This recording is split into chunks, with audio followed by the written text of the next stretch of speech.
Shalom, selamat pagi Bapak Ibu Saudara yang dikasihi oleh Tuhan Yesus Kristus.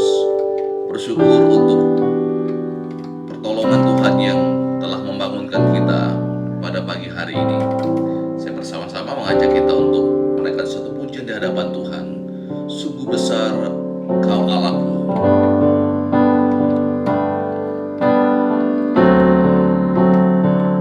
Bila kulihat bintang gemerlapan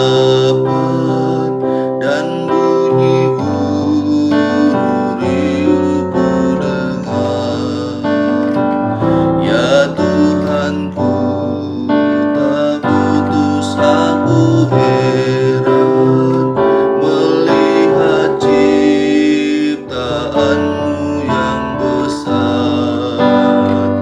Maka jiwaku pun memujimu, sungguh besar Kau Allahku. Maka jiwaku pun memujimu, sungguh besar Kau Allahku.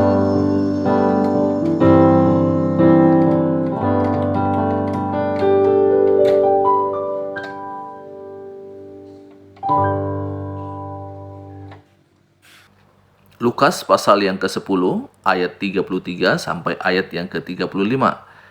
Lalu datang seorang Samaria yang sedang dalam perjalanan ke tempat itu, dan ketika ia melihat orang itu, tergeraklah hatinya oleh belas kasihan. Ia pergi kepadanya lalu membalut luka-lukanya, sesudah ia menyiraminya dengan minyak dan anggur.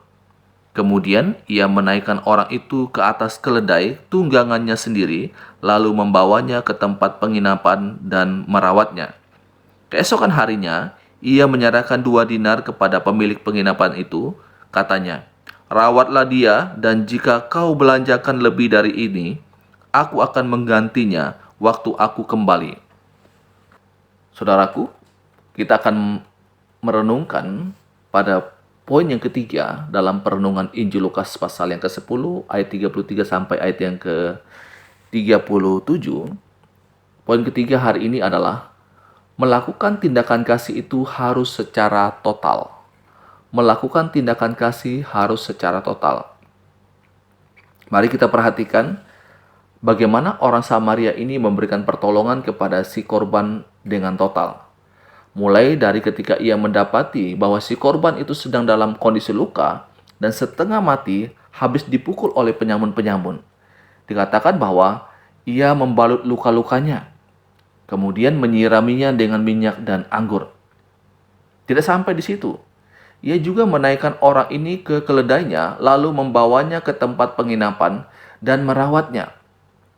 Dan keesokan harinya ia menyerahkan 2 dinar kepada pemilik penginapan untuk meminta si korban dirawat. Dan ia katakan jika ada yang dibelanjakan lebih dari uang yang ia berikan, maka ia akan menggantinya jika ia kembali lagi ke penginapan tersebut.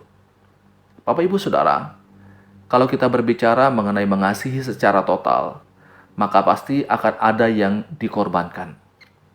Orang Samaria ini mengorbankan nyawanya. Karena kita tahu bahwa tempat itu adalah tempat yang rawan dengan perampokan. Jika ia menolong orang tersebut, bisa saja ia menjadi korban berikutnya. Tetapi orang Samaria ini mengabaikan hal itu demi menolong orang yang sedang dalam keadaan luka. Pertanyaannya, apa yang mendorong orang Samaria ini menolong si korban ini? Apakah ia tidak takut akan jebakan para penyamun-penyamun tersebut? Kalau kita membaca dalam ayat yang ke-33, itulah jawaban daripada mengapa orang Samaria ini menolong si korban tersebut. Dikatakan dalam ayat yang ke-33, tergeraklah hatinya oleh belas kasihan. Tergeraklah hatinya oleh belas kasihan. Saudara, kasih yang ada dalam diri kita harusnya mengalahkan segala ketakutan di dalam diri saya dan saudara. Kita memperhatikan dalam kisah ini, bukan hanya nyawa yang dia siap korbankan. Ia juga mengorbankan tenaganya. Ia harus membawa si korban itu ke tempat penginapan. Itu membutuhkan tenaga. Selain itu, ia juga mengorbankan uangnya. Saudara, ini bukan sebatas bicara soal uang. Kalau membantu orang, maka harus memberikan uang. Bukan begitu maksudnya. Tapi ini bicara tentang kasih. Karena kasihnya, kasih yang ada dalam dirinya, maka ia memberi. Saudaraku, ketika kita mau memberikan pertolongan kepada seseorang yang membutuhkan pertolongan dari kita, maka kita harus menolongnya secara tuntas. Siapapun yang kita jumpai yang membutuhkan pertolongan, bantulah ia secara tuntas. William Barclay mengatakan, pada akhirnya kita akan dinilai bukan atas dasar pengakuan iman kita yang kita ikrarkan, tetapi atas dasar kehidupan yang kita jalani. Dan Matius pasal 5 ayat yang ke-16 berkata, demikianlah hendaknya terangmu bercahaya di depan orang, supaya mereka melihat perbuatanmu yang baik dan memuliakan Bapamu yang di sorga. Saudara, ini kebenaran firman Tuhan untuk kita saat ini. Ketika kita membantu orang, berikanlah tindakan kasih itu secara total. Mari kita berdoa. Kami sungguh bersyukur kepadamu, Tuhan Yesus. Kami boleh membaca, merenungkan kebenaran firman Tuhan ini. Menolong kami untuk menjalani kehidupan kami sepanjang hari ini. Tuhan tolong kami, biarlah kami boleh menunjukkan kasih itu kepada orang-orang yang membutuhkan pertolongan dari kami. Melalui tindakan kasih ini, orang bisa melihat Yesus di dalam diri kami. Dan melalui kehidupan kami, ada orang-orang yang Tuhan bawa untuk percaya dan memuliakan nama-Mu. Pimpin dan sertai kami sepanjang hari ini. Dimanapun kami berada, kami boleh menjadi berkat bagi banyak orang. Dalam nama Yesus, kami sungguh bersyukur dan berdoa. Amin.